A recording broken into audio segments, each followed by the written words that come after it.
Hello and welcome back to another live stream. Welcome back to the YouTube channel. Welcome back to another episode of the GVO show. Obviously, as you know, I'm joined by Alfie. Alfie, say What's hi. up, guys? What's up, guys? How's everyone doing? Obviously, guys, same as usual. Leave a like on the video. Subscribe if you are new. Social medias are in the description. Alfie's link is in the title. Go and subscribe to Alfie.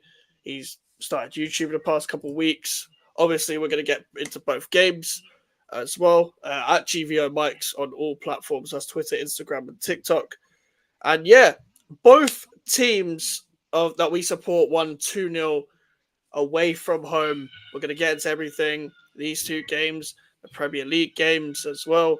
And just chat a bag of shit as we always do. Big up to FIFA Zilla. What's up, Mike and Alfie? Big up What's to up, FIFA man? Zilla always here, bro. Alfie, we might as well start with you, bro. Because Go on then. we'll probably always start with Arsenal because they already know my thoughts on West Ham. But bro, that wasn't an easy game. But you guys got No, the it result. weren't. You guys Yeah. got the result against Aston Villa in the end, and that all down to a couple individuals, maybe. Like, what's your take on it? Big test passed. That was my initial thoughts after the final whistle. It was a very, very, very tough game. Like from minute one, you knew that it was going to Villa Park. It's never easy. We've seen that the past few seasons. Going to Villa Park, it's always going to be a tough game, and they pushed us back for quite a while of that game. Like they had some massive chances. Watkins nearly put them 1-0 up, missed it by God knows how much. Raya with an unbelievable save. And it was a case of taking our chances when it mattered and making sure that they didn't put the ball in the back of the net, which we did. And it was a big, big win. And those are the sort of wins we're going to need if we are going to push on to win the league this season. Yeah, that was a game you didn't win last season as well. So you can think about it like that. Even though it's early into the season, you lost it last season, and you can think like Aston Villa are, you could probably say just as good. Maybe we don't know yet, but maybe just as good as last season. We'll see if they live up to that. But as well, like going before the game, was you confident of a win? I was not confident that it was going to be walk in the park. I knew that coming into the game. I thought it was going to be a lot tighter than it was. My thoughts before the game were a 2-1 Arsenal win, a case of we score, they score, we score. But it turned out completely different. And overall, I'm just happy we managed to get the 3 points. Yeah, like so with the way the game went, did you when Martinelli started and we saw the game he had the way he had it wasn't great. It wasn't great at all from Martinelli. Like we saw the way Trossard came on, he made an instant impact. Is Martinelli's place at Arsenal under jeopardy? We've gone through this the past couple of weeks with like Trossard come and instantly scores. And he almost looked pissed off with the fact that he didn't start the way he celebrated. He just looked pissed off. He was like, "Why am I not starting?" And look what I just saw done. Saliba in the background going like, "Do your celebration, do your celebration, bro." Yeah, but that goal from Trossard was clearly a message to the manager that he should be starting. And I don't know about any other Arsenal fans, but in my opinion, he should be, because Martinelli's looked shaky for quite a while now, and I don't really want to be one of those people that complains, because I've always rated Martinelli as a player, but for the past season or so, he's just not looked the same.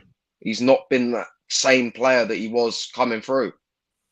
Yeah, of course. Like even though like a player could do so much for your club, like if they're not up to the standard of where you're trying to get to, yeah, you got to say something. You got to say something about it. Like I think Martinelli, like what made it worse as well is that Matty Cash came off and they brought some random guy on. I don't know who. I've never seen the guy before. Me neither. Never ever seen his name. Never ever seen his name. I thought they were going to bring on a centre back and put Konsa right back. But Emery said he's happy with Konsa playing centre back this season and all that stuff. They brought some random guy right back, and Martinelli couldn't beat him 1v1. I think that specifically for me was him 1v1 was like he had no idea what to do. Like he was just going side to side to side to side. But you're not going to beat your man side to side. Pause on that straight away. Jesus, that's the first one of the day. That's the first. Okay, it's the first one. That's the first one I had to say because I knew someone was going to point it out. First of many. Hopefully not. But he was just going side to side. Like all the defender has to do is just step left, step right, and Martinelli can't get past him. It can't get past him. Like that's the problem. Like don't get me wrong, Saka wasn't his best. Saka didn't have his best game until the No. goal. Um, a lot of players for Arsenal, in my opinion, weren't great. But I would say Saliba was decent at times. I would say at Oh times man. he left Watkins for dead. That chance where Watkins missed, Saliba could have done better for that. Yeah. But there was other times where Watkins ain't on it, and Saliba's just like, yeah, get off. We got this. Raya was great in the second half, especially that That save. save. Oh my Like god. you can look at it both when people are debating, are this Watkins, is it Raya? It's both. Watkins, yes, should finish that, but also the way Raya reacts instantly, he's got it straight away. So like credit to Raya as well, bro. There's no denying it. It's a world class save to be able to go from ending up on the floor trying to stop a deflection from hitting the bar and going in off the bar, getting up from there and having the reflexes to push the ball away from a header that any striker would be putting away. You have to admit that was a world class save. Oh, it was class. Like it was brilliant. Like especially at times where Arsenal are renowned for their great defense, but when you're coming up against that attack like Villa's, and you might not be on your best day, that's when you need them type of saves, them goalkeepers to like really get you back into the game, especially when you're trying to win a league as well. Those are Yeah. saves that keep you in the race, that win you the league and stuff. It's like with Edison at Man City is a great example because they've won the league for so long. Like even though we renowned Edison for his distribution, Edison actually does always come clutch when it comes to when he needs to be. When City's defense ain't all that in a certain game, Edison will be there to help them and to get them over the line when it comes to winning a trophy. The perfect example was that Champions League final against Inter. I think it was Lukaku. He had about 15 chances. Edison saved a lot of them. Like, do you need them type of keepers? Like, Raya has come under criticism. He's come under credit. He's gone up and down in his Arsenal career so far. And I think when he first joined, he looked like the pressure was just on him. It looked like there was just too many lights on him. I don't think it helped the fact that Ramsdale got dropped and nobody expected it, and Ryan came in, and all the spotlight was on both of the goalkeepers. But when he eventually settled in, like with the defense, got used to it, you can see that they're all on the same page, and it's turning out to be a very good signing. What do you think of Ryan so far at Arsenal? I think for me, I was amongst the majority of Arsenal fans when Raya come in. You're thinking we've got Ramsdale. We don't need another key number one. Of course, competition for places is always good, but at the same time, we felt like we had a solid number one in Ramsdale. He got dropped. There was a lot of Arsenal fans shouting Ramsdale's name while Raya was in goal. But on the other hand, I feel like the tide definitely turned with the penalty shootout against Porto. When he made those two key saves in the shootout, I think people started to realise, okay, maybe Raya is the one that we need instead of Ramsdale, and he's proved it week in, week out. He's been a fantastic goalkeeper for us, and I can't give him enough praise. I thought he's been fantastic. Yeah, I think we can't mention that game without mentioning Morgan Rogers. Like he was absolutely, he made Rice and he dropped both of them together, and it was like Aston Villa didn't play bad as well. Like I thought, Aston Villa were actually really good apart from the finishing. It was literally that. Like their press was good. They were defending really well up until Trossard came on, and then I think it was actually analysed well on Match of the Day. Michael Richards said it the best when the subs came on. They didn't come on to track back and all that. They came on to make an impact. So it just left gaps for Arsenal. Arsenal were like, okay, we can get into this now. They don't know the roles like the starters do. Because despite Duran needing to come on, Watkins was cutting off them lines, well, so was Rogers. And then Arsenal got into the groove of things. But Morgan Rogers was amazing. Yeah, he was class. I almost think that's the best individual performance of the season so far. Because, especially, he deserved to be on the winning side of that game. Yeah. He was taking the ball on the turn, destroying everyone, pretty much like get off me sort of thing. Like Partey and Rice aren't slouches; they're not weak players.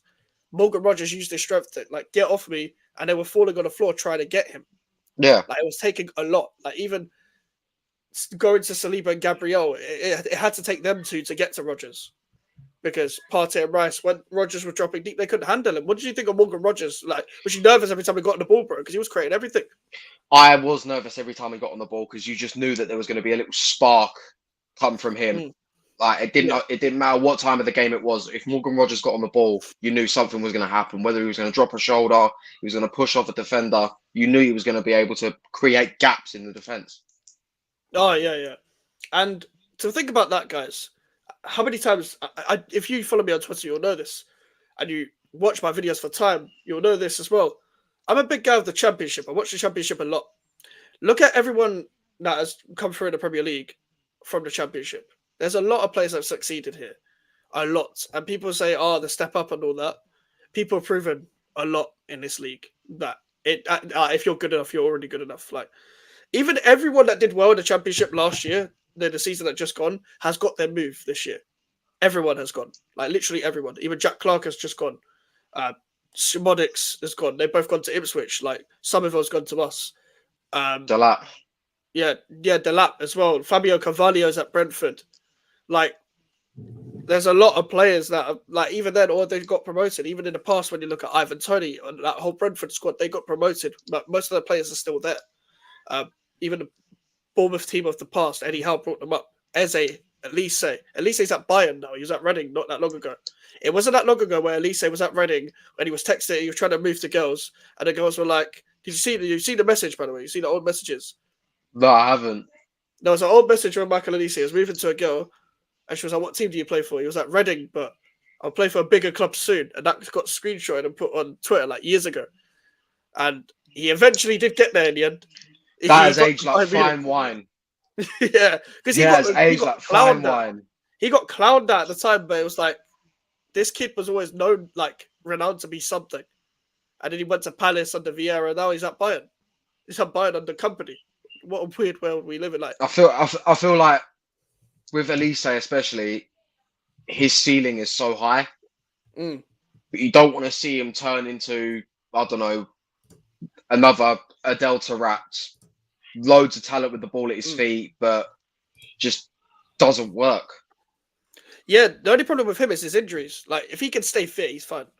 Yeah, but he goes through a lot of injuries. Like, when it comes to him, his application's always on point. It's just, are we going to see a run of games from him? Is he ever going to keep fit? Are we going to talk about him like we do with Sturridge? Daniel Sturridge was amazing, but he couldn't stay fit. Like, Jack Wilshere was amazing, he couldn't stay fit. Like, these kind of players that we always look at from, I know Elise declares for France, but born here, all these rising talents that come from local areas and stuff, is he going to apply himself? But back to my main point, it's like Morgan Rodgers was part of that, where Morgan Rodgers was playing well at Middlesbrough and got his January move. And Aston Villa only got him for 9 million, by the way. It was only 9 million at Middlesbrough under Carrick. That's a big bargain. Morgan Rodgers was at Man City's academy as well. So if you're wondering why he's so good and why he's so technically gifted, Man City don't care. They just let them go. They don't care. They don't give a shit. You've seen that with Delap. Yeah. Yeah. Like, they've got, like, think about it, all around the Premier League. You've got Delap for Ipswich. You've got Edozie for Southampton. Harwood Bellis for Southampton. You've got Cole Palmer. They're bringing through Oscar Bob. Like, I know he's injured right now, but when he comes back, he'll do fine. Like, there's a lot of players that have come through and have made a name for themselves from their academy in another club, because Man City don't even need them really. But as well, bro, like, a lot of those players in this Aston Villa Arsenal game, it wasn't exactly like, they were quite disappointing.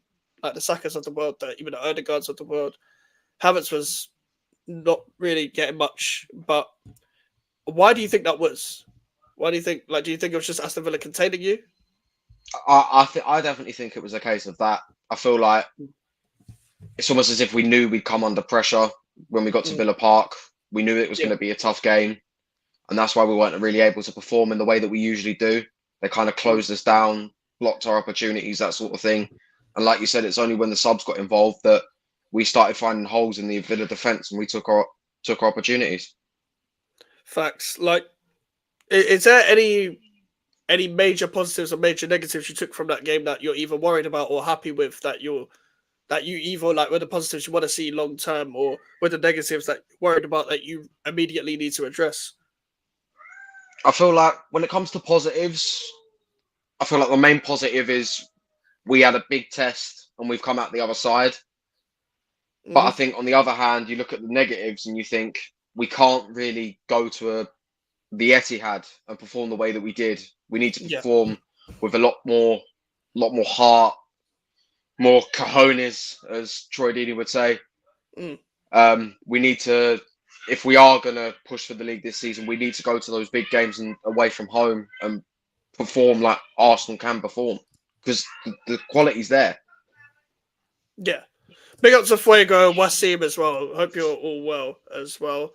Well, last thing I want to get onto Arsenal. Obviously, this came out from David Ornstein today, and something you'll be quite relieved about. I think you've already seen it. Arsenal expected to accept offer from Crystal Palace to sign Eddie Nketiah, bid worth 25 million plus 5 million add-ons, similar to deal Nottingham Forest had in place. Now they're in direct talks, so no issue anticipated on personal terms for 25-year-old striker. About time, Alfie. Yeah, about time. I don't think there's any way of sugarcoating that. Mm. You just knew that he weren't a clinical enough striker, and it was on the cards as well because I'd seen pictures coming from his personal box at the Emirates, and they were taking the pictures down and everything. So you kind of felt like he was on your way out. Kind of felt like he was on his way out. It was just a matter of time. Yeah, like obviously he was bound to leave because he wasn't going to get game time. He wants game time, and he's not good enough for Arsenal. No. I don't know why Crystal Palace are paying 30 million. The Crystal Palace fans, funny enough, you were laughing at us for our transfer window, laughing at us for paying money for Fulkirk, and you're paying actual British pounds for Eddie Nketiah. You watched that game the other day against us. I thought, yes, we need Eddie Nketiah. That's what you thought. You're laughing at us. You're not laughing now, are you? It's not just the fact they're paying for him; it's the fact that they've agreed to pay upwards of 30 million. You're making pure profit of Eddie Nketiah. The fact that you've got money for Eddie Nketiah is outstanding. Did you see what I did there? It's a scam. Bruv, that's one of the biggest scams in football. I cannot believe people pay money for the Nketiahs of the world and the McTominays of the world. I can't believe McTominay's about to get moved to Napoli. I was actually shocked about that. I cannot believe it. Napoli. That was shocking. Conte wants McTominay. There's no way. There's no way Conte would have agreed to that. If he thought things were bad enough with Yves Bissouma in his midfield, the Musa Sissoko's of this world, the Davison Sanchez's of this world, thought things were bad under Tottenham. Woo! Imagine him with McTominay. Jesus. Yes, he can come clutching occasions, but he's not one of them players that you're going to get a solid 90 minutes out of. Scottish Suchek. Simple as that. Scottish Suchek. Will score now and then. Does he give you 90 minutes? No, I think Suchek's better, but McTominay's dog shit, man. That guy, yeah, as you said, scores on occasion. But these players that get away with scoring on occasion always get the props, and then they don't do anything for the next 5 games, and then people will say, but he scores goals. But he hasn't scored in how long? Nketiah was one of them players. Would score on occasions, but not give you consistent form. Which is why we've scammed 30 million out of Palace. Yeah, fucking hell. Like, it's not like Palace are rich as well. They're actually spending 30 million on Nketiah, which is more than what we paid for Fulkirk. I don't care if Nketiah is younger. I don't care. Fulkirk has done way more in his career. But also, Nketiah's gone. I know you guys weren't using him anyway, but that's a less option, another less option for the number 9. You've only got Havertz and Jesus, and maybe Trossard that can play there. Why are Arsenal not getting a number 9?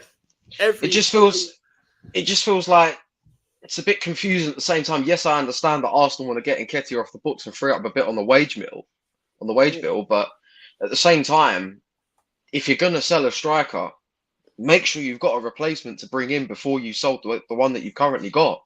And right now, we haven't got that replacement. I mean, Gabriel Jesus wasn't in the Arsenal squad on Saturday because he had a groin injury. Is that going to be the case for the majority for another season? Like, if you guys think that playing with the options that you have in attack week in, week out is good enough to win you the league, then I don't know what you're on. Because it could work against teams like Wolves. We saw what happened with Wolves against Chelsea. Wolves aren't great. Wolves aren't great at all. So you can do all of that against Wolves. But when it comes to the bigger teams, like the Villas of the world, like going to St. James's Park if they have their fully fit squad, going to the Etihad, even if Man United are on it, going to Old Trafford if they're on it, you never know with them. Going to Anfield, going to even if Tottenham are on it and Van der Ven and Romero are playing well, you're gonna need someone better than what you have. Yeah. Like week in, week out, I don't think that can work because then you've got to have someone else that needs to step up double time. Because literally, like you had that game against Wolves where the attack was cool. Saka put in a beautiful cross and Havertz scored.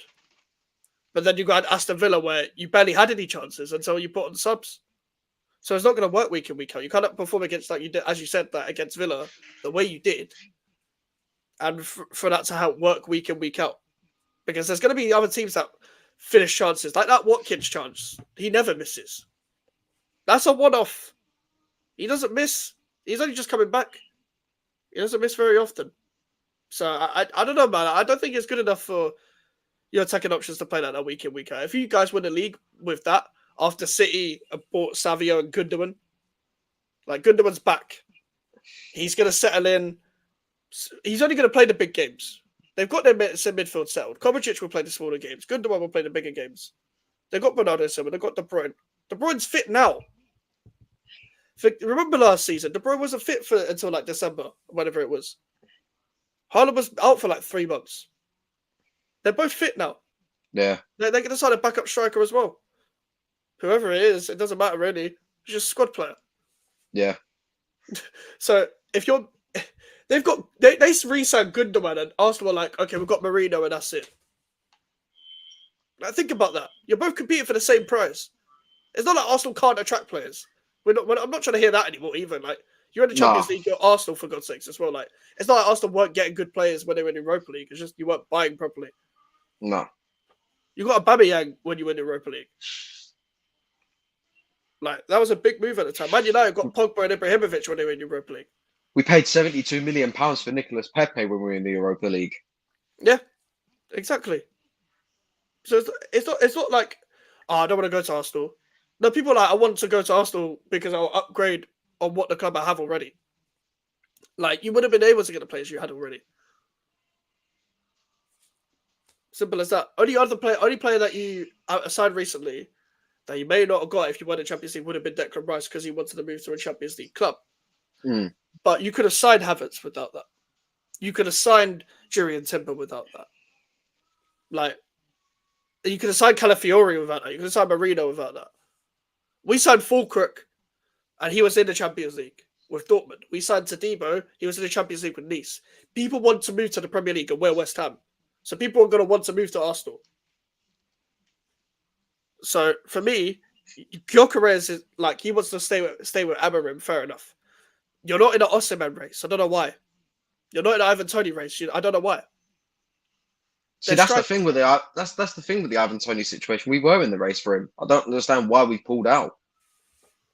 I don't know whether you were ever really, really, really interested though, because I feel like Arteta doesn't like egos. He likes calm guys. Do you have egos in your squad? Really? No, I don't really think there's any egos in the squad. No. Tony's like got that on the pitch ego. Like off the pitch, whatever. Like I think he comes off all right, but on the pitch, he's got that on the pitch ego that you need. But would Arteta like a maverick at this club? Like, can he handle them type of personalities? Sometimes a maverick's what you need. Yeah. I almost think Ivan Toney's perfect as well. Like the exactly goal, the link up play, the goal scoring. I don't understand why you guys aren't in for him. But like, he's perfect. Don't you think? Yeah, I mean, if I was in charge, I would have signed him by now. I would have got that done as soon as the window opened. Yeah. Before we went off to Germany for the Euros, get the deal done, signed, contract done, Arsenal shirt. Even a Solanke that would have done a bit part at your club. Yeah. Solanke would have been fine at Arsenal. Solanke at Arsenal compared to Solanke at Tottenham is different because Solanke is playing at Tottenham where he might get service on a good day. even though they're an attacking side. At Arsenal are going to have all of the ball. They're going to have Martinelli, Trossard, forget Martinelli, Trossard and Saka ahead, like beside him. And he's going to get constant crosses, constant service. Back, he's another one that's got good back to goal play. He can run the channels, drag defenders out. He would have been a good option for Arsenal. Yeah. Strikers are there. Eddie's just sitting there having barbecues, bruv. Just having barbecues, just chilling, bruv. Looking for the next 17-year-old Brazilian to sign, bruv. Where's Marquinhos? Where's the Marquinhos guy? Yeah, where the fuck did he go? Where did he go? He cried after he scored a goal and disappeared. I remember that. He cried after he scored in the Europa League. Yeah. Crying, and then disappeared. When did we last time we saw Marquinhos, he was crying. Because he scored. Marquinhos, the day Marquinhos scored the goal was the same day that the Queen died. That's how long it's been. It's been 2 years. 2 years ago we saw Marquinhos. Fucking hell. What? Who? Like, man just went poof, gone. I don't understand your transfer business, bro. Neither do I, and I support the club. Big up to brother. Enjoyed this channel. Big up to yourself, brother. I always see you in these chats. We're gonna get on to West Ham. Obviously, we also won 2-0 against Crystal Palace, and it's been really, really good to see the tears of the Crystal Palace fans. It's been really good to see Wolves and Crystal Palace on 0 points because they were the teams that we played in pre-season. They were the teams that bragged about beating us in pre-season. Laughing at 40 million for Max Kilman. Edouard went round Max Kilman and scored. Funny that because Max Kilman was man of the match again in your ground. One of your former players or your former academy prospects came on to the pitch at right back for us and made that goal. Made that first goal. He dusted off Kamada. Kamada was left rolling around on the pitch. Kamada was rolling, bro. He was rolling back to Frankfurt, bro. This guy, you thought you could put Kamada in a deeper midfield position when he's a number 10 and try and dictate the game. No, my friend. Wan-Bissaka went past Mitchell, went past Kamada. He then waited for Jared Bowen. He waited for him. Stopped. Passed the ball. Bowen running through. He passes it to Paquetá. Paquetá miskicks it. Fulcrook can't get out of his feet. And then number 28 scores. You let Souček score. You let Souček score at your ground. Big up to Kyle as well. Big up to yourself. Like, bro, that is your former academy prospect, Aaron Wan-Bissaka, right there. You may have made money off him. But he dunked on you. He dunked on you. We didn't even have Tanibo playing. Mavropanos was having a masterclass instead. Mavropanos and Kilman together. Kilman has had back-to-back man of the match performances for West Ham. It's just he got unlucky in the first game. And it was good that we needed these 3 points because as much as it's early days, like we had Man City coming up. We could have had 0 points in 3 games. We could have gone to Fulham and Lopetegui could have been under pressure. And Fulham are doing well. Even though it's only been 2 games, the way they won, they were meant to win that Leicester game. They've got Smith Rowe, they've got the Paulinho replacement coming with Sander Berger. They've signed Joachim Anderson. They're gonna be a decent side this season as well. So that's gonna be a tough away game. I've written off the Man City game because I always write off Man City games. But if you can go into Man City and at least show us what you're trying to do, at least we can take that and we can be patient with it. I'm still going to criticize everyone if they perform bad, but I'm not expecting to win. I demand to win every game. I'm not expecting it. Big up to Fuego again. Our fan base is blind. 28 late goals, useless for 95% of the game. Should be super sub. Yep, I've been saying that for years. If you only contribute 90 minutes, I mean, if you only contribute at the end of the 90-minute round, but you don't contribute in the middle of it or the start of it, come on as a sub. You don't need to start. You come on and make an impact. If we need to go, we bring you on. Like if that game was getting closer and he wasn't on the pitch, we bring Thomas Souček on. Thomas Souček, this is what I do. I score. We've seen super subs before. We've seen Divock Origi at Liverpool. We've seen Adam Lafondra at Reading all those years ago. Like, I'm trying to think of more, but those are the two that come to my head. Like, was Dean Chicharito at Man United? He was a super sub sometimes. Yeah. There's been super subs before. Souček could be that. Marouane Fellaini, maybe not a super sub, but for Man United, yes. When Van Gaal, at times when Van Gaal was the short period he was at Man United, he would just send the ball long to Fellaini up front. And Souček's that of that ilk. So just do that. That doesn't change my opinion on him. Like, I don't know why I should change my opinion on the player. Because this is it's not like I've been like, oh, Souček doesn't score enough goals. Souček's bad at goal scoring. I've never said that. I've commented like you're shit at passing the ball. You're dog shit on the ball. And even everything that he did well in the second half on Saturday, it wasn't anything on the ball. It was winning the ball back high on the pitch. It was tackling. He's good at that. I've never dismissed him for that. But as a midfielder, if I'm only praising you for stuff off the ball, it's a problem. That's the McTominays of the world. That's the Sean Longstaffs of the world. That's the who else is that ilk? Like Conor Gallagher's of the world. These are off the ball guys. These guys don't do anything on the ball unless they're scoring a goal. Football is more than goals, believe it or not. Football is about being sick with the ball. You got to be sick with the ball. Like we grew up watching very creative players passing around the ball in the league. I understood what Souček's role was under boys, especially when we were being a counter-attacking side. This isn't it. It doesn't change my opinion.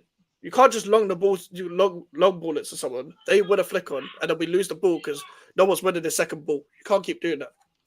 So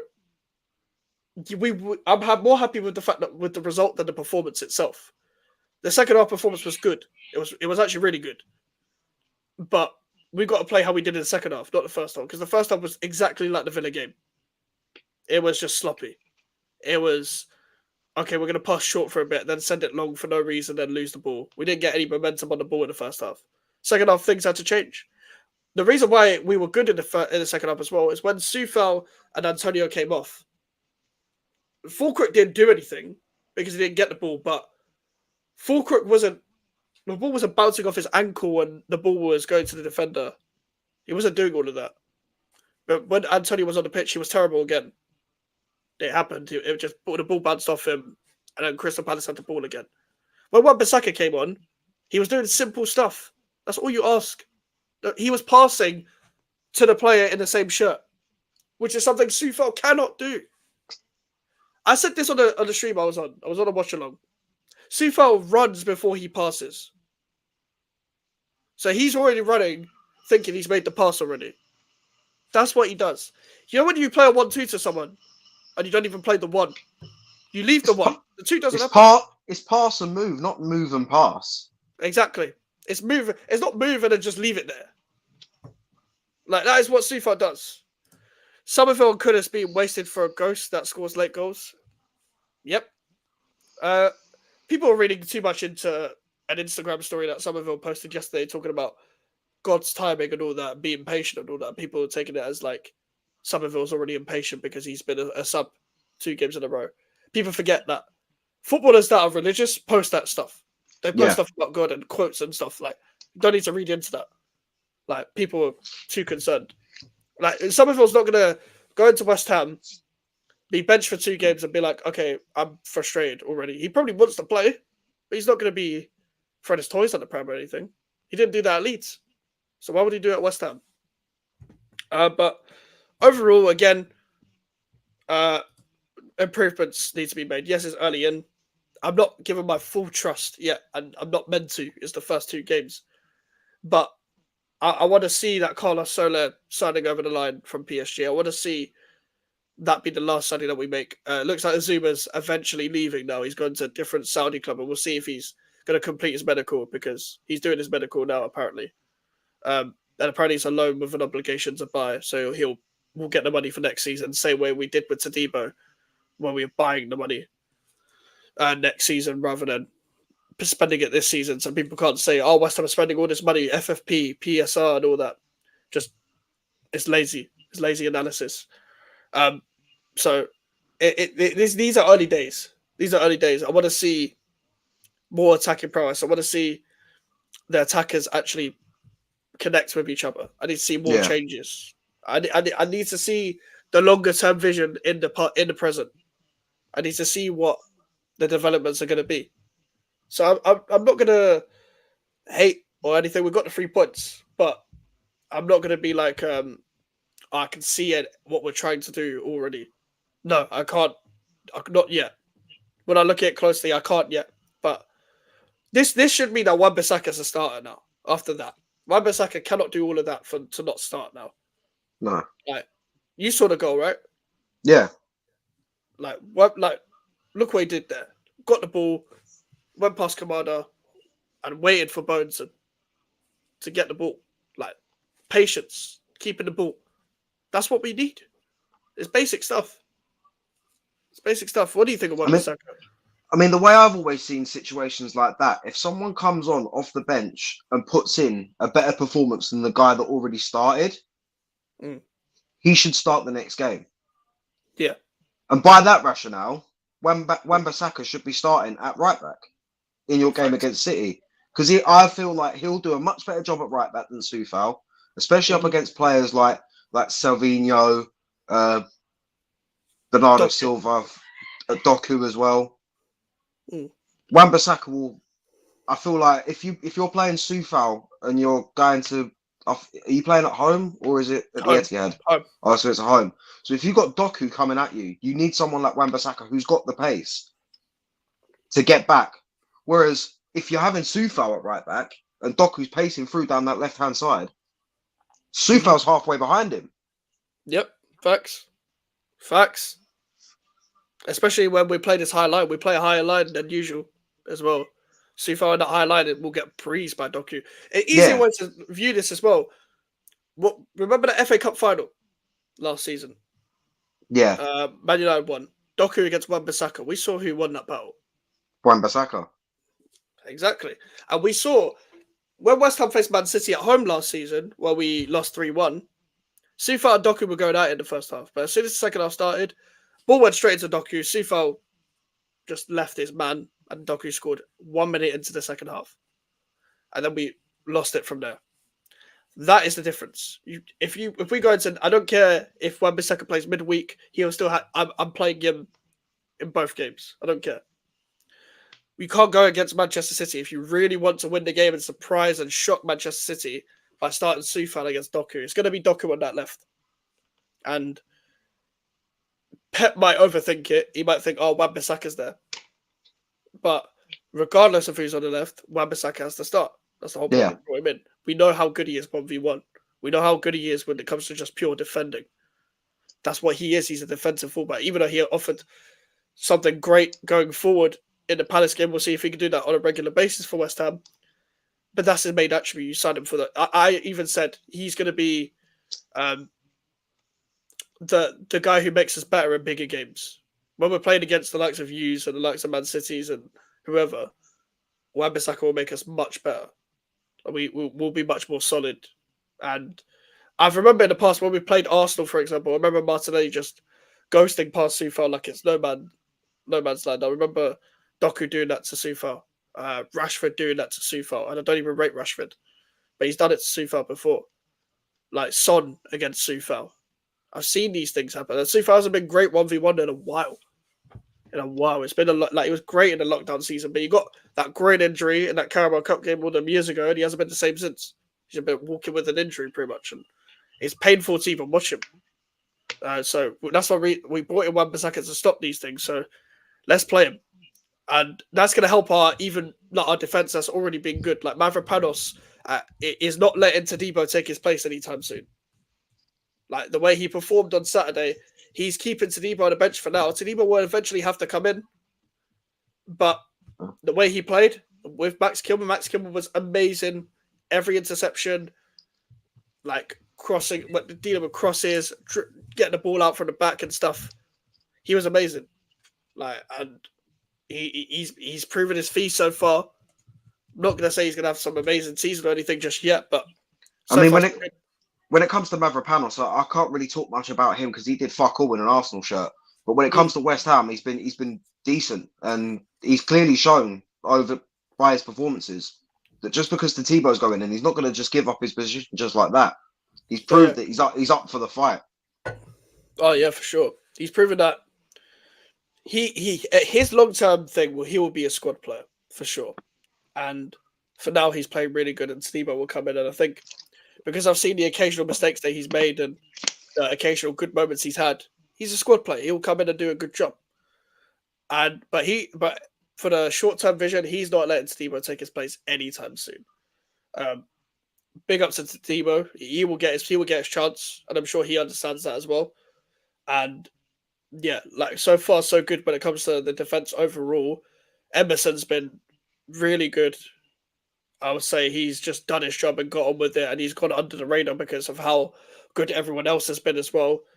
Because of the Munoz, he was playing against Munoz, against Palace and Kamada and Ismail Assar. Ismail Assar did give him a couple problems when he came on, but overall he still held his own. Leon Bailey's effective, and he held down Leon Bailey well in that first game. So Yeah, he's doing a good job in that high line as well. Like get Wan-Bissaka in, Tadimo or Mavropanos, whoever it is, and they'll gel together and they'll get used to each other. And then we've got that. We've got Edson Alvarez coming back as well. I don't want to rush him, but he's a very key player. Rodriguez did a great job against Palace. Again, doing his job, going under the radar, just winning the ball back and passing it to our players. And the only thing he needs to do is just stay in his position.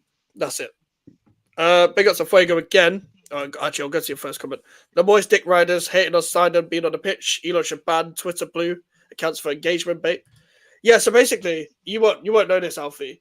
Our technical director Tim Steindon appeared on the pitch after the game, as a just because that's what technical directors are like do in Europe and stuff. Like they're just on the pitch, like when everyone's like high fiving each other, well done and all that. He was on the pitch. Our fans are complaining. Some of our fans were complaining, but it's mainly the Moyes Dick Riders because Steindon kicked this manager out. So all these guys are hating on Steindon, even though he's got all these transfers done for us. They just have their own agenda. So a lot of them are making something out of nothing. yeah. They don't really understand. Why is he on the pitch? When someone needs to put him in his place and all that. Listen, it happens in Europe all the time. Lopetegui likes him clearly. Lopetegui has had his previous director of football's technical directors be on the pitch in Seville and all that. It's not a problem. People are just making a problem out of nothing. But going to your second comment, 5 in the back or 5 in midfield versus City with Tadimo coming in. I don't think Tadimo is going to come in, and I don't think we should be playing 5 in the back. I think we should stick with our normal formation. But Lopetegui would just need to make his own tactical tweaks with the formation that he has already. I think 4-5-1 will probably be off the ball. It'll be similar to how we defended against Aston Villa shape-wise, just not hopefully the same quality. Like if Mavropanos plays the way he did against Haaland's a different breed. It's going to be a big job. Like Kilman's going to have a massive job on his hands. So is Mavropanos. So maybe Tadimo would have to come in anyway, but he's probably not going to play that game. So I feel like if you play a back 5 against Manchester City, you're already expecting to be on the back foot for the majority of the game. Yeah, as well. Then you'd have to play a 5-3-2 anyway because they play a lot of players in midfield. And even playing a 5-3-2, I wouldn't play a 5-3-2 in this system. I would just play to like do what Villa do what Newcastle do. Just play your normal formation, but just tweak it a little bit in these games. Just tweak it. That's it. That's what you have to do. Simple as that. But yeah, he was shaking hands with Bowen and stuff. Like I don't know why people are moaning about that. I don't know why. I think it's mainly because I feel like we're not used to seeing that in the Premier League. We're not really used to seeing our technical directors on the pitch after a game. Like I've never seen Edu on the pitch after a game. But I feel like obviously I can't really chime in that much because it's not my club at the end of the day. But I feel like a lot of West Ham fans are making a big fuss out of nothing. Technical directors on the pitch. It doesn't mean that he's doing anything else. He's just congratulating his club on a good performance. Oh yeah, for sure. Like as well, like people on Twitter just complaining about anything, and half of these guys are faceless accounts. So there's not really anything to be taken. That already tells you what you need to know. Yeah, and a lot of these people haven't given credit to our technical director for getting these transfers done over the line. Like, and like if you guys don't want this technical director to come in, then we wouldn't have got Tadimo. We wouldn't have got. Like if you're thinking about it in that sort of way, if you still had Gold and Sullivan, you'd get maybe one of the players that you've signed this summer. But this time you've got all of them. Yeah, facts. I was thinking about that today. If I'm thinking it purely from Sullivan just making decisions again, we would have lowballed Leeds for Somerville. We wouldn't have got him. We would have lowballed Wolves for Kilman. We wouldn't have got him. You'd have been nowhere near to Debo. Oh yeah, Sullivan was still approving these signings. Don't get me wrong, he's still there, but he's not making the footballing decisions. No, like, he spent the money forward, but for some reason he doesn't give a shit anymore. He's actually he hired his technical director, so he kind of has to anyway. But whatever, like he 14 years into owning the club, he finally gained some fucking sense. We wouldn't have got Guilherme. We wouldn't have got Luis Guilherme. We wouldn't have been, as you said, anywhere near to but we would have. What we would have done a loan with an option to buy, which is what Nice wouldn't have wanted. Because we did a loan with an obligation to buy, he's ours next season. Like, he's temporary for now, but he's ours. He's pretty much our player for like 6 years. Who else did we sign actually? Yeah, Kilman, Tadibo, Wan-Bissaka maybe. Yeah, we have Fulcrook. Yeah, because Steiner knows him. Steiner offered him to Moyes, and Moyes rejected him last season. So we wouldn't have got Fulcrook unless it was. We would have tried to get Callum Wilson, because the reason why is because his agent is friends with Sullivan. There's a guy called Will Salthouse who was an agent that Sullivan would just call up and try and get some clients from him over the past few years. That's so. Wan-Bissaka would be the only one because Wan-Bissaka has the same agent. So we would have signed Wan-Bissaka, and that's it. Yeah. And because of the past signings of Danny Ings and stuff like that, I reckon we would have signed Callum Wilson or something, or we would have tried to sign Callum Wilson or Calvert-Lewin. Those were the strikers I think we would have gone for if it was just purely down to David Sullivan. And then there you're fucked. Yeah, because Calvert-Lewin's fucking shit. You're fucked either way. Calvert-Lewin's not consistent. Callum Wilson's injury prone. You're fucked either way. Yeah, Callum Wilson's a good on his day, and then he gets injured. Calvert-Lewin is injured shit. That is Calvert-Lewin. He had He had one good spell either before lockdown or during lockdown. Yeah, he had that during lockdown in 2021 season where Ancelotti was manager. But that's Ancelotti. That's Don Carlo. Ancelotti played 6 in the back with Everton at times. He played 6 defenders and he got them 9th. Like, Ancelotti won't admit, but that's one of his best achievements. He managed to get 9th with that Everton squad. Michael Keane and Mason Holgate and all these people. Big up to Kyle. Good. Hope you're well. I want to see Sufa in the cup games, and I want Wan-Bissaka in the Premier League games. Yeah, fine by me. We'll see Sufa. I think Wan-Bissaka will play both games coming up. I'm just trying to figure it out. But who have you got in the cup? Bournemouth at home. I should win that. Tough. We should, but it's kind of tough. They deserve to win against Newcastle, but they fucked it for themselves. I don't know the whole ref decision, but they should have got the second goal. Calvert-Lewin, yeah, bro, we would have gone for Calvert-Lewin if it was up to Sullivan. And Wilson is friends with Antonio, yeah. There's also that connection. They had that podcast together. I don't think they're doing it this year for whatever reason.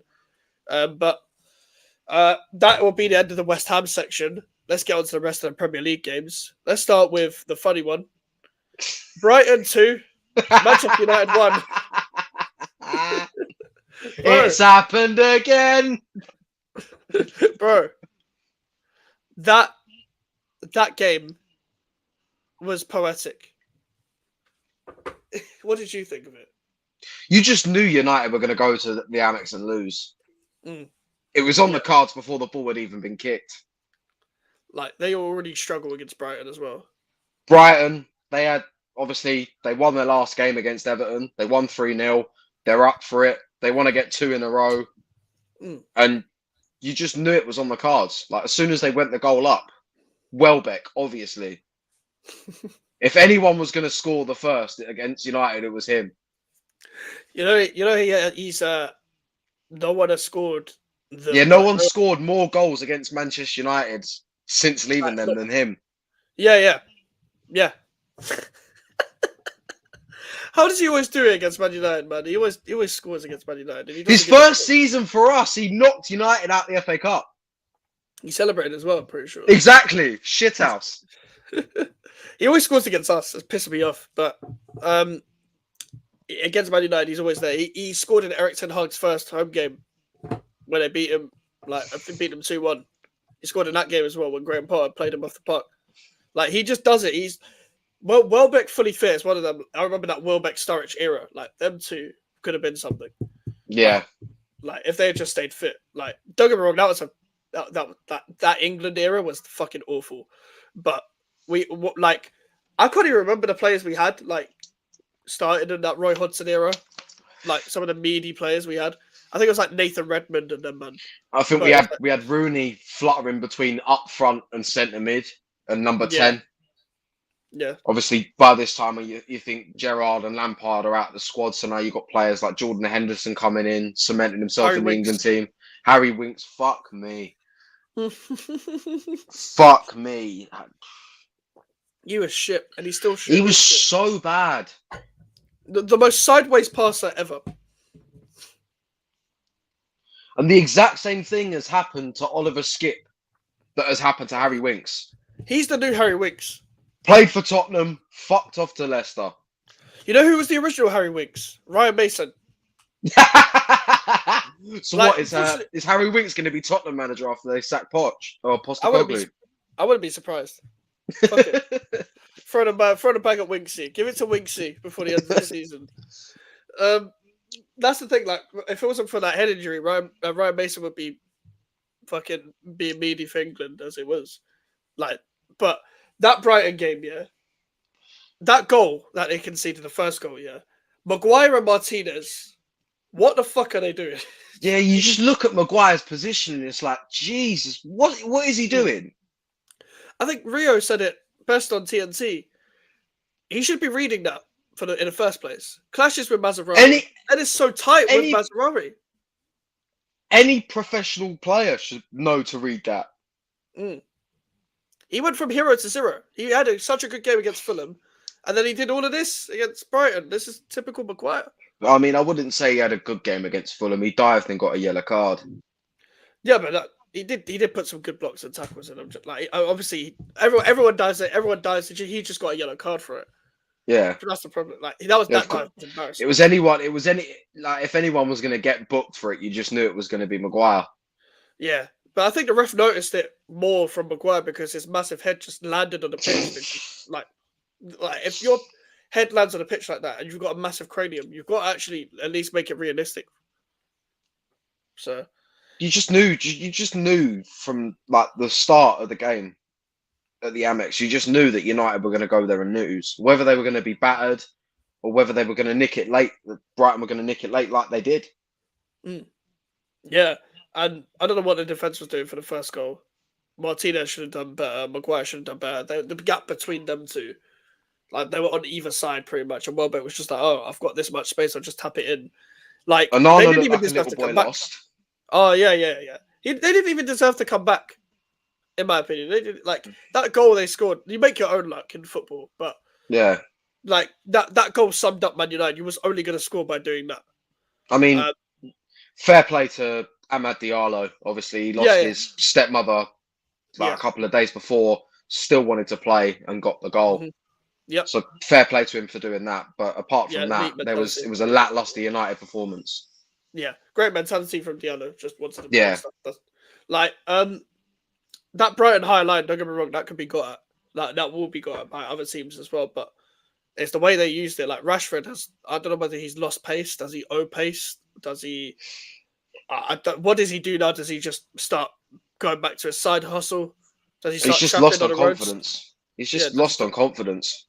But that's the thing. When do we get onto the stage of just maybe saying that Rashford isn't as good as everyone thought he was? Because I mean, people have been saying it, but yeah. You've still got those fans that are going, "Oh, maybe he'll come good this season," or it's always seems to be the same thing with Marcus Rashford. It's always if you're looking at it by his previous season's form, it's always been one bad season, one good season, one bad season, one good season. His bad season was last year. If you're looking at that rationale, you're thinking this season he's going to be firing, but we're not seeing none of it. We're 2 games in and we've not seen nothing from Rashford. Yeah, that's fact. And like we discussed it, I think the previous episode where Yeah. Rashford's for a goal and he passed it to Garnacho and Garnacho misses. Like he should have shot there. Like for that Fulham game, and then he plays in this Brighton game, and he's getting pocketed by Joel Veltman and James Milner. James Milner's 40. James Milner's been playing football longer than we've been alive. Let me put this into perspective for you. When James Milner made his Premier League debut for Leeds United, Brighton's manager was 9 years old. He's older than his gaffer. He's older than his boss, man. His boss is 31. His boss is 10 years older than me. Like that's not good. And you're getting pocketed by him. Like we're talking about Rashford in 2024. James Milner in 2024 shouldn't be a thing. He should be in a coaching staff. He should be doing the punditry. Yeah, he should be doing his badges. He should be on like BBC like question score, whatever it's called, that show. He should be lining up to be Jermaine Genius's replacement. Yeah. Less said about that, the better. He should be doing a league of their own. Exactly. He should be doing these things. How is he still playing football? Fair play to him. Yeah, of course. Fair play to him. I mean, he's what 17 appearances in the Premier League now, away from breaking the record. Something like that. He's gonna overtake what, Gareth Barry, is it? Yeah, it's Gareth Barry. And Gareth Barry is another one. I was like, I don't know. Yeah. Like he was a good player, but I don't know how he went on for that long. But like Milner has played for Leeds, Newcastle, Villa, Man City, Liverpool, and now Brighton. I don't know if we've missed anyone. I don't think we have. I feel like those are the main ones. I feel like those are the main ones that we've seen him play for. Yeah, we've seen him play for from being a 16-year-old at Leeds. He was meant to actually return to Leeds, but he went to Brighton. Like let me look. I'm just gonna look him up on Wikipedia. Yeah, he obviously went on loan. He went on loan to Swindon. That's the one we missed out on. But Leeds, Newcastle, Villa. Yeah, Leeds, Newcastle, Villa, City, Liverpool, Brighton. Like that's a great career. And he's not. I actually thought he was 40. He's 38, but still, that's mad. Close enough. Yeah, bro. He made his debut in 2002. That was 1 year before I was born. That was the year I was born, bro. This guy's been. This guy is the last person that I grew up on that is still playing. Really. He made his Premier League debut in 2002. That was the year I was born. I'm 22 next month. And bro is still playing. I can't believe it. I cannot believe it. Like, if you think about the players that we grew up on, he's one of the few left that is still here. Yeah. I can't think of many more that are still knocking about. I grew up on, like, Henderson still played at Ajax. Messi and Ronaldo still playing, but they're playing, like, their levels. Ramos is still playing. Like, I'm thinking those are the players that are still here. I swear Chiellini's packed it in. Bonucci's packed it in. Yeah, I don't know where Bonucci is. Barzagli as well. Yeah, Buffon's packed it in. Barzagli's packed it in. Like, all the Bayern Munich players that we grew up on are done out. Robben, Ribery. Thomas Miller's still here. Thomas Miller, he's still there. He's still playing. That's another guy still there. But yeah, like it's very rare that you see the players that we grew up on now still playing, but he's one of them. Like, you're getting dunked on by Milner, bro. Rashford, fix up, man. You're playing like Mudryk right now. You're getting beaten by a Ribena merchant, man. Yeah, you're literally you're the Man United Mudryk. You're the Man United Mudryk. It's simple as that. But I don't get it. I don't get when it comes to Rashford. I don't get the discourse. I think we've seen with Garnacho, he's just better when he's a super sub. The guy can't start and play a game well. And people blaming Xerxes for the goal. I don't know what he was meant to do. I mean, you can look at it both ways. Because obviously, the way I saw it is it looks like he's got a touch on the ball as it's crossing the line. Yeah. And you can look at it from both ways. Yes, he's denied his team a goal. Oh, Jonathan, here we go. He's being sarcastic. Yeah, we can look at it. We can look at it from two angles. Yes, he may have cost Man United a goal that would have put them in front. But at the same time, you've got to look at it. He's already got that. He's already got that knack. He's already got the striker's intuition. Mm. There's a chance there. Take it. Especially for a team like Manchester United, you're gonna need that this season. Yeah. And another thing that pissed me off about the entire game was the fact that you bought in Matthias de Ligt for £42 million, and you're still proceeding to start a fridge in front of him. Like, what is going on? Maguire has to be dropped now. He has to be. I know he played well in the first game, but you clearly brought him in to start. And your Ajax friends, like him, Martinez, and Ten Hag. And then Martinez and De Ligt didn't even play together. Ten Hag just likes Ajax players. Like, if you played for Ajax, you join. I saw a picture. They used the center of the Ajax badge, and they put it in the middle of the Man United badge, and just left the Manchester United writing. Yeah, I saw that. Yeah, that's pretty much what it should be. That is literally it. It's like when Southampton sold all their players to Liverpool. Exactly. I remember when that jokes was running at the time. Like, Southampton was Liverpool B. That's what they were calling them, Liverpool B. And they also Sorry. you knew that Southampton they were going downhill when Liverpool stopped seeing their players as worthy. Yep. They stopped going. They weren't going in for Musa Gineppo. They weren't going in for Stuart Armstrong and Adam Armstrong. They weren't going in for Jan Bednarek. They were all shit. How was James Milner running the midfield against Mainu? Manager. Ten Hag is that shit. He's making Mainu and Casemiro look shit. Casemiro isn't even that bad still. It's Ten Hag. Only Ten Hag can make Casemiro look like Carlos Sanchez. Only Ten Hag can make Kobe Mainu look like Gary O'Neill when he was playing. I've already said I will be shocked if Ten Hag makes it past Christmas. Yeah, I mean he should have been sacked last season. I don't know why they kept him on. Yeah, they've obviously everyone knows that Ten Hag should have been sacked last season, but I understand where Jim Ratcliffe and Ineos are coming from. But even they are gonna run out of patience. Oh yeah. It's gonna come to a point where they're like, we trusted this guy to get the things going. He's done fuck all. We need to get him gone. Definitely. And that second goal. Do you know what the problem was with that? Mazzarari and Dalot were on the same side. And so there was no one at the back post. There was no left back at the back post. Like, the furthest back was McTominay. But even in then, you know when the whole defense gets reshuffled? You see in any organized side, you reshuffle, you communicate, get there, point. There's leaders. There's like point back post. Come on, get in front, or you cover for someone else. That was easy. As soon as it fell to João Pedro, goal. You just knew it was going in. Yeah, they might keep him for the Europa League. The thing is, I can see them winning that. Do you know why? Because they win cups. They don't do well in the league. They win cups. And that's going to keep him for longer. If they win that, I'll keep him for longer. If they win it in Tottenham's expense, that's fine. Because Tottenham ain't winning it. So it's fine. But it just feels like that's the only thing that's going to keep him in the job is if he wins a trophy. Yeah. And it's happened twice now. Yeah. It's happened twice now. And listen, trophies are the main thing in football. But, like, in terms of, like, winning, like, that is winning. That is the elk. But this manager, it doesn't make this manager any better.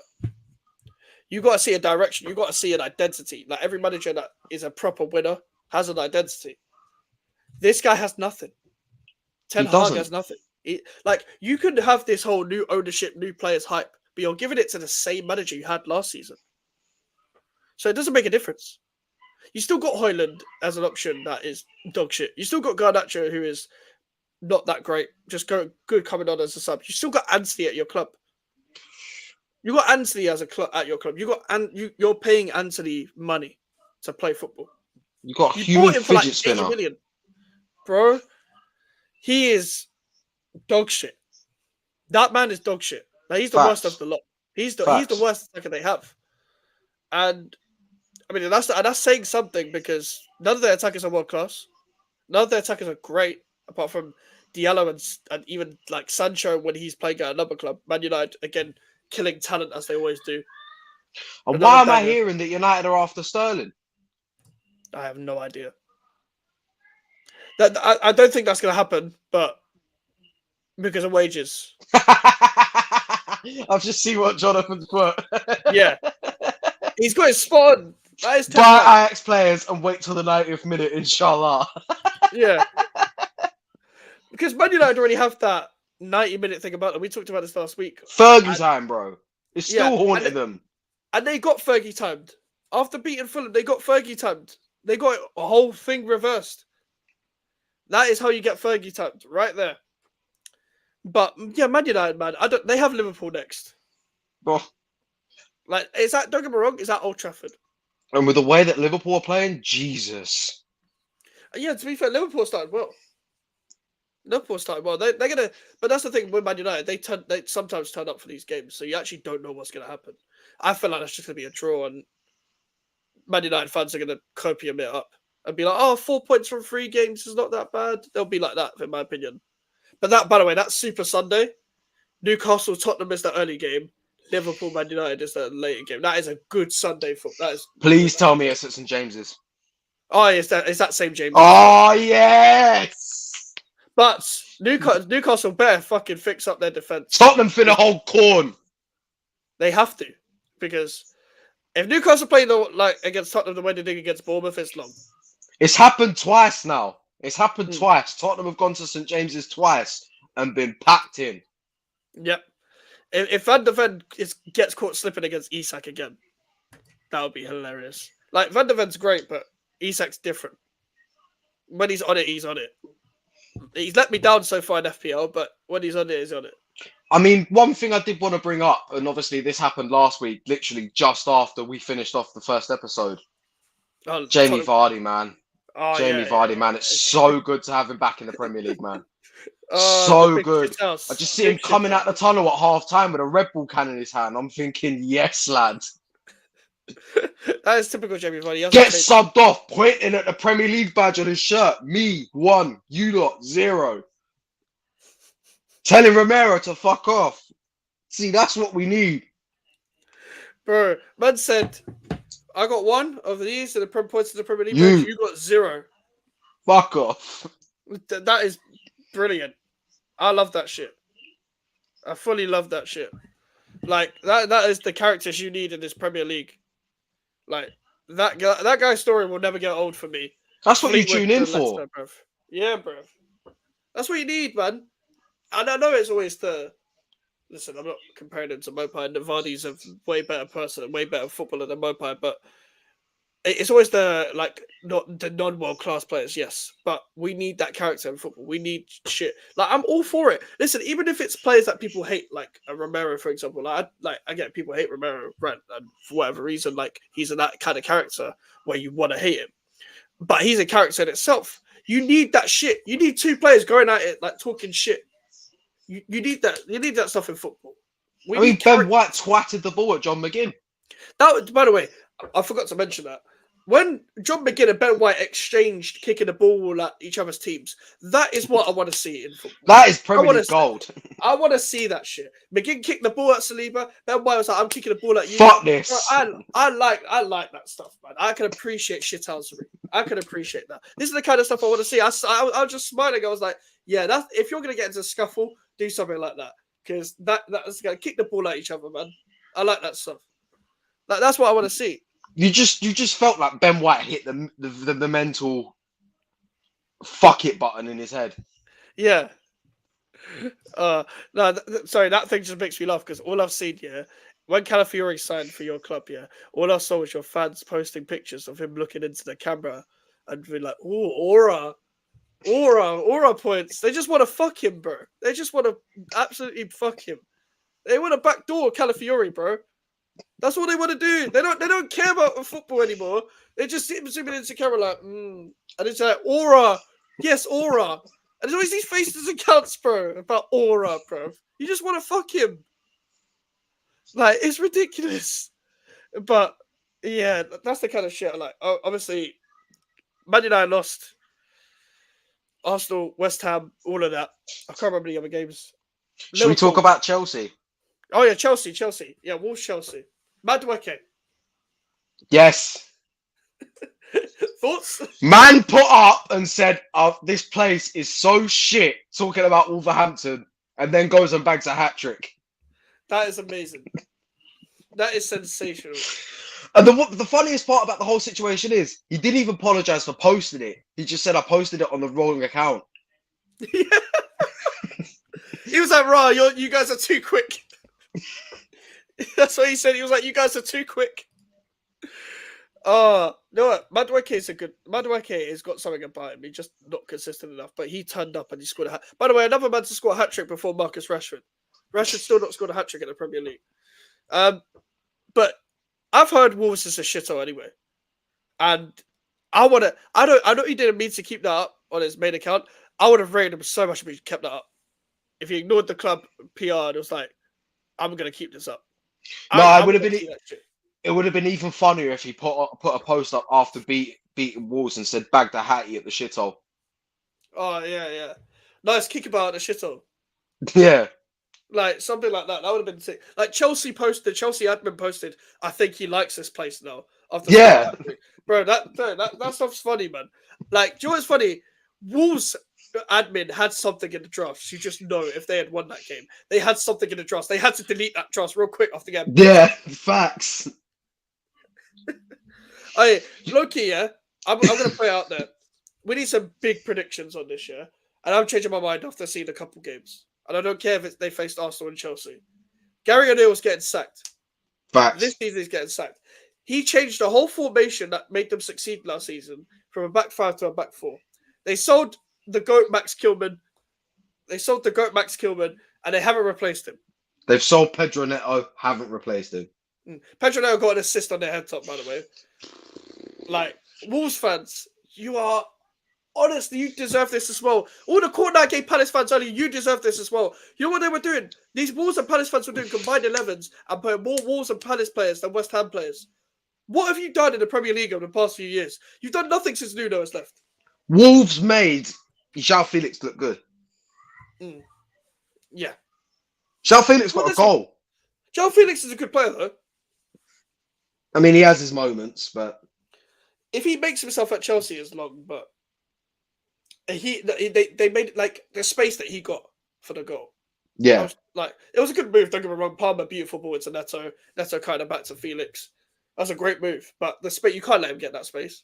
No, and you can see that their team doesn't suit four at the back. Nori was getting absolutely peppered 1v1. That man cannot defend. He's good going forward. He cannot defend. Like I remember Liverpool when they were interested in him. If they had Nori and Trent as their defenders, yeah, on the ball that looks good. Off the ball, oh my god, you're getting absolutely run ragged when the other team has the ball. Unless you're keeping the ball for pretty much 90% of that game. Like Wolves, like you're not going down or anything, but Gary O'Neill was getting sacked. He's getting sacked for sure. That man is overrated as fuck. Like, they tried to put him in manager of the year conversations after they came 14th last season. Who? Gary O'Neill, bruv. Who? Sorry? Manager of the year. What are you running? Like, yeah. Iraola deserve to be nominated. Yes. Emery deserve to be nominated. Arteta and Pep, fair enough. They're the top two teams. Like, no Gary O'Neill, please. Glasner deserved it more than you, and he was there for 6 months. He got Crystal Palace, like, in the top 10. Yeah.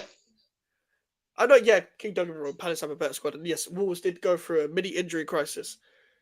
But you don't get manager of the year for 14th. You don't get that. And you're getting sacked.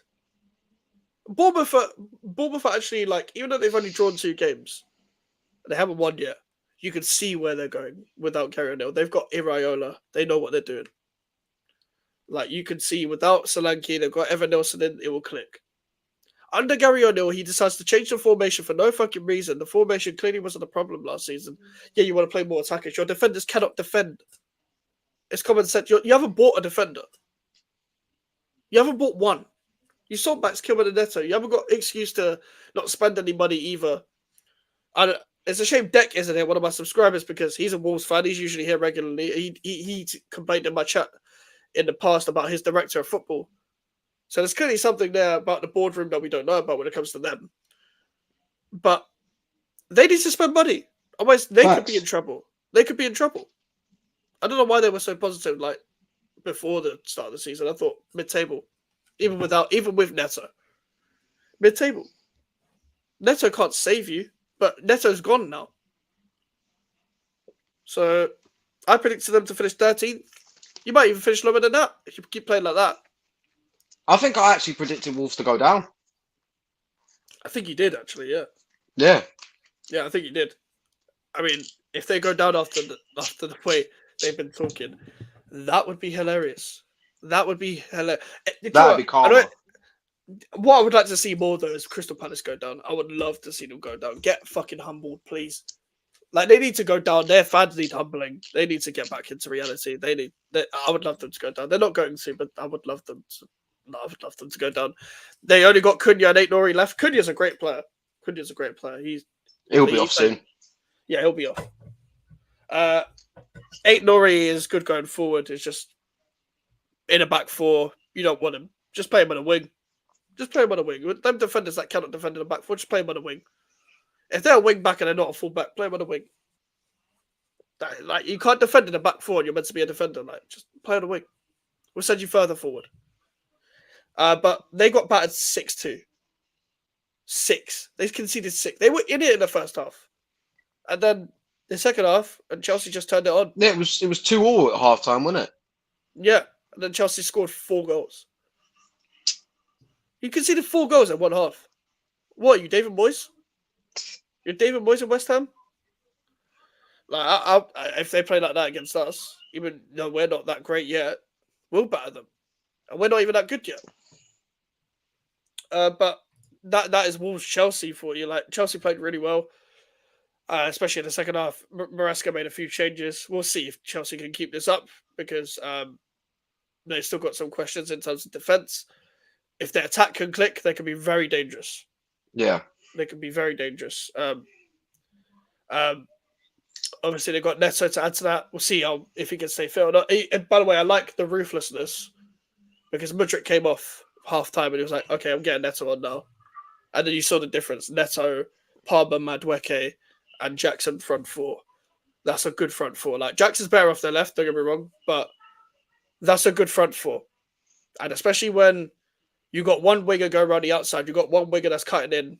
But in fact, not even just cutting in. Madueke was going on his right foot as well, so they couldn't handle him either way of the pitch. That's another thing that proves how bad Wolves are. You let Nicholas Jackson score with a header, no less.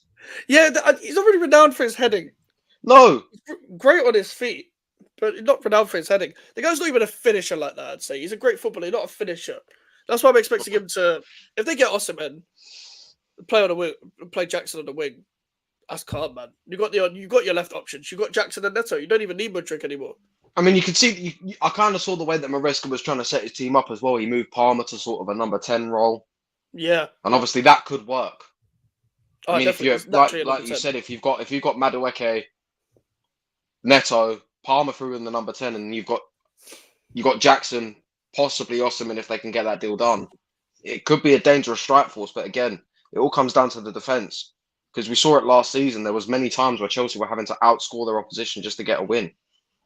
Yeah, and we'll see if the setup does any justice to that, and see if they do that again. Because, like, obviously they're playing under a different manager. We'll see if they can control games. Like, the best way to do that is by keeping the ball. If you keep the ball, people aren't going to get chances against you. That's going to take a while. We'll see if their midfield clicks. Obviously, Lavia was injured again, but we'll see. It wasn't for anything major. And Lavia is going to be key to that system because he knows the system already. He's played under Maresca, as Maresca was, I think, a youth team manager at Man City. And obviously Lavia was at Man City, so that will make sense anyway.